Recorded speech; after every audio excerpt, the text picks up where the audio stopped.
Poin F, fungsi uang. Begitu banyak fungsi uang, fungsi-fungsi uang dapat digolongkan dalam fungsi asli dan fungsi turunan.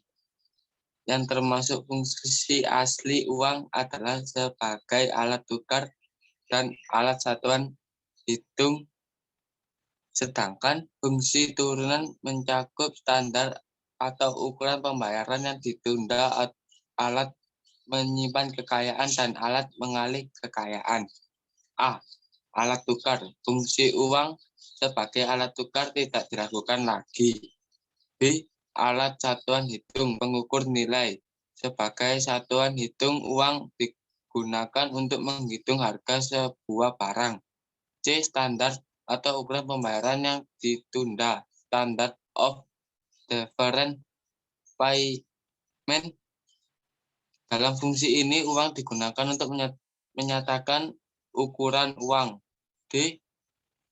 Alat menyimpan kekayaan. Manusia berusaha untuk tidak mengkonsumsi semua pendapatan. E. Alat mengalih nilai atau kekayaan. Uang dapat berfungsi untuk mengalihkan nilai. Jenis uang. Untuk mendapat kelompok atas dasar pihak yang mengeluarkan bahan uang, negara yang mengeluarkan nilai uang. Berikut ini uraian satu persatu. A. Jenis uang berdasarkan pihak yang mengeluarkan. Uang kertas adalah uang kertas atau logam yang beredar di masyarakat. Uang giral adalah uang pembayaran berupa cek, biliet, giro, dan sejenisnya. B. Jenis uang berdasarkan bahan uang.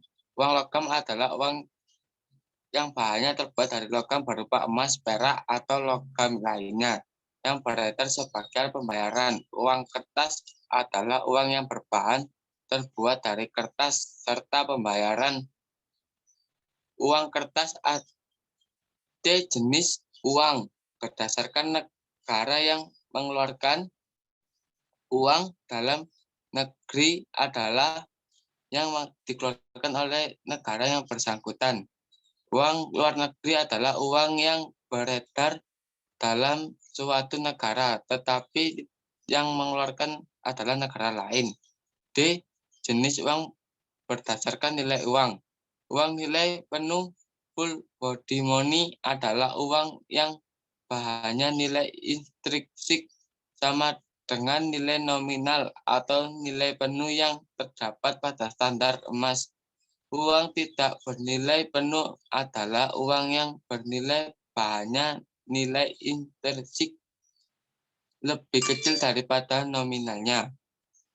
Syarat uang. A. Mudah dibawa. Portability. Dengan mudah dibawa, uang dapat digunakan kapan dan di mana saja. B. Tahan lama. Durability. Uang hendaknya tidak cepat rusak dan tidak perlu diganti setiap saat. C. Dapat dipecah menjadi unit yang lebih kecil. Divisibility. Uang harus dapat dipecah menjadi unit yang kecil untuk mempermudah transaksi. Nilai stability. Uang perlu dijaga agar nilai stabil. Jika tidak stabil, uang tidak akan diterima secara umum. E. Diterima secara umum. Expectability. Uang harus dapat diterima baik oleh pemerintah maupun oleh setiap anggota masyarakat lainnya sebagai alat tukar, alat ukur, dan standar pembayaran dalam proses pertukaran barang dan jasa. F. Jumlahnya dapat memenuhi kebutuhan masyarakat serta tidak mudah dipalsukan. G. Syarat psikologis bahwa uang harus bisa memuaskan keinginan orang yang memilikinya. Standar mata uang. Standar uang mata uang Standar mata uang adalah benda yang ditetapkan sebagai objek pembanding atau nilai dalam jumlah satuan tertentu dan dalam waktu tertentu sebagai alat satuan hitung. Dengan kata lain, standar uang menunjukkan hubungan suatu jenis uang dengan suatu benda tertentu. Sebagai contoh, dulu US1 sama nilainya dengan 0,8 gram emas, artinya dolar sebagai satuan hitung di Amerika Serikat pernah disertakan nilai dengan 0,8 gram emas. Satu standar logam. Standar logam adalah suatu penetapan logam tertentu sebagai standar dalam keuangan. Standar logam dapat dibedakan atas beberapa sistem berikut. A. Sistem standar tunggal. Sistem ini menggunakan satu jenis logam menjadi mata uang. Sistem ini bisa berupa uang atau perak. Standar ini juga tidak berlaku di dunia. B. Standar sistem kembar. Pada sistem ini beredar dua jenis, yaitu emas dan perak. Jika perbandingan emas dan perak tidak ditentukan, melainkan tergantung pada pasar, maka disebut standar emas paralel. C. Sistem standar pincang. Pada standar pincang, pemerintah menetapkan uang emas sebagai mata uang standar. Sama halnya dengan standar emas dan standar kembar, standar pincang pun tidak berlaku lagi di dunia pada umumnya. 2. Standar kertas. Apabila dalam suatu negara beredar uang kertas dalam jumlah tidak terbatas dan uang ini tidak dijamin atau tidak bisa ditukar dengan emas, maka negara tersebut menganut standar kertas. Unsur pengamanan rupiah. Salah satu standar uang adalah tidak mudah dipalsukan. Agar uang sulit dipalsukan, perlu ada unsur pengamanan yang mencakup bahan uang dan teknik cetak. Ada dua bentuk unsur pengaman pada uang kertas rupiah antara lain sebagai berikut. 1. Unsur uang yang terbuka. Kebanyakan unsur pengaman adalah yang terbuka dan dapat dilihat dengan mudah oleh masyarakat. Mendeteksi unsur pengaman tersebut dapat dilakukan dengan mata telanjang. Perbedaan tangan dan peralatan sederhana seperti kaca pembesar dan lampu ultraviolet. 2. Unsur pengaman yang tidak terbuka.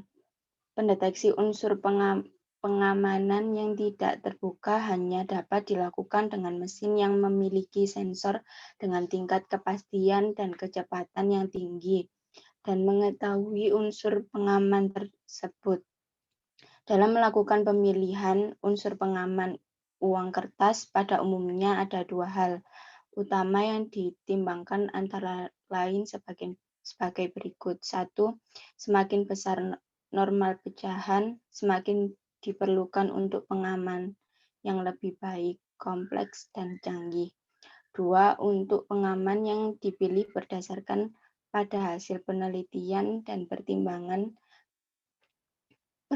teknologi. Sulitnya uang untuk dipalsukan tidak semata-mata tergantung pada uang pengaman, tetapi juga dipengaruhi oleh desain gambar, warna, dan teknik cetak. Sekian, terima kasih. Sekian dari kelompok kami, apa ada pertanyaan? Saya. Ya, silakan. Di standar kertas itu apa yang menyebabkan uang kertas di suatu negara dapat beredar dalam jumlah yang tidak terbatas dan mengapa uang itu tidak dapat ditukar dengan emas? Terima kasih.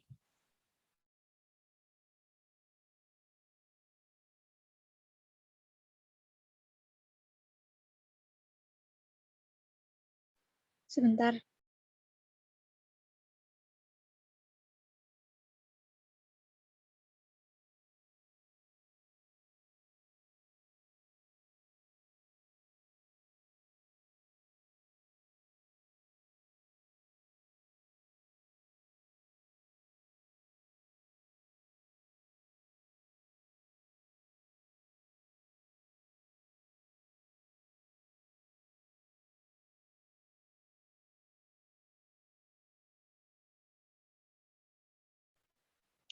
Uang kertas beredar dengan jumlah yang tidak terbatas karena uang kertas memiliki beberapa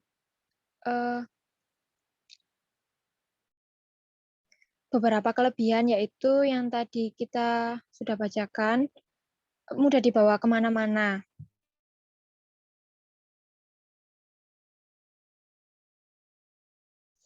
Dan lebih efisien.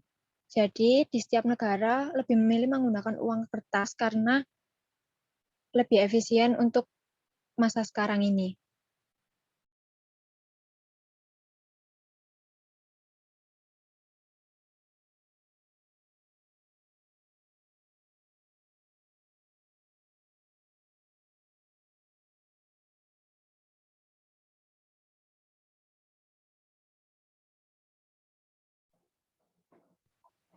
Sekian, Raza. Lalu kenapa uang yang berlebihan itu, yang beredar secara berlebihan itu tidak bisa ditukar dengan emas?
Karena bila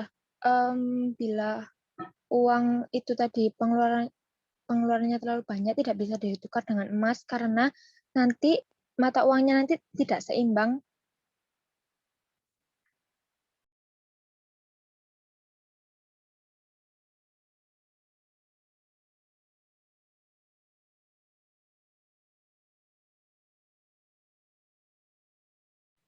Karena nanti nilai mata uangnya itu tidak stabil bila ditukarkan dengan emas yang terlalu berlebihan.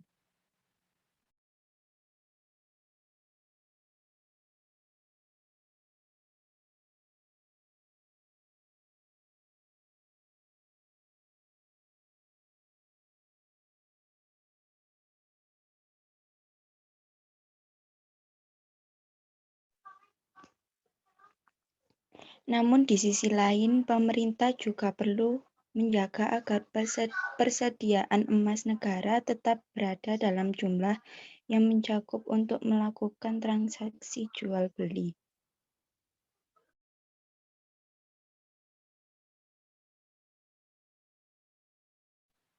Bagaimana, Za? Ya, sudah paham. Terima kasih penjelasannya. Sama-sama. Saya mau tanya. Iya, silakan.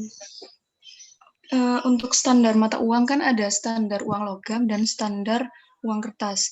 Nah, standar uang kertas ini kan apabila dalam suatu negara beredar uang kertas dalam jumlah yang tak terbatas, maka negara tersebut berstandar uang kertas. Nah, kan kalau misalnya uang tersebut beredar tidak terbatas dan terlalu banyak, maka akan menimbulkan inflasi.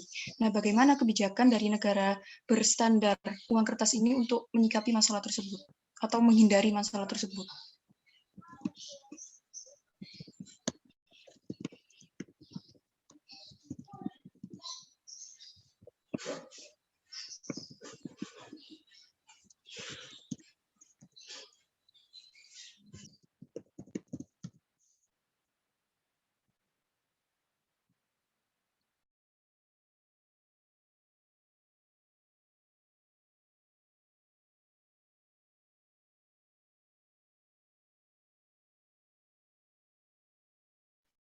Yang pertama dengan kebijakan moneter.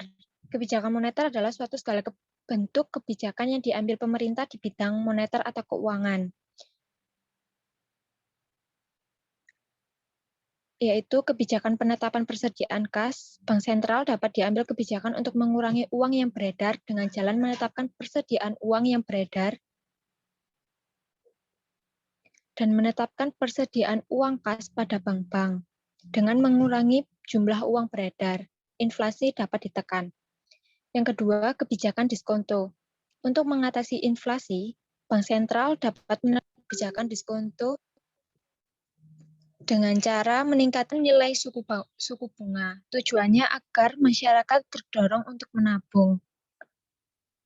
Dengan demikian diharapkan jumlah uang yang beredar dapat berkurang sehingga tingkat inflasi dapat ditekan. Yang ketiga kebijakan operasi pasar terbuka. Melalui kebijakan ini, Bank Sentral dapat mengurangi jumlah uang yang beredar dengan cara menjual surat-surat berharga. Misalnya, surat utang negara. Semakin banyak jumlah surat-surat berharga yang terjual, jumlah uang beredar dan akan berkurang sehingga dapat mengurangi tingkat inflasi. Demikian bagaimana? Iya, jelas sekali. Terima kasih. Sama-sama. Apakah ada pertanyaan lagi atau sudah?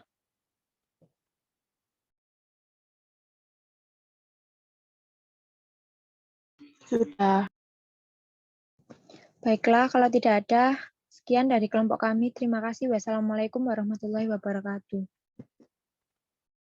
Waalaikumsalam warahmatullahi wabarakatuh.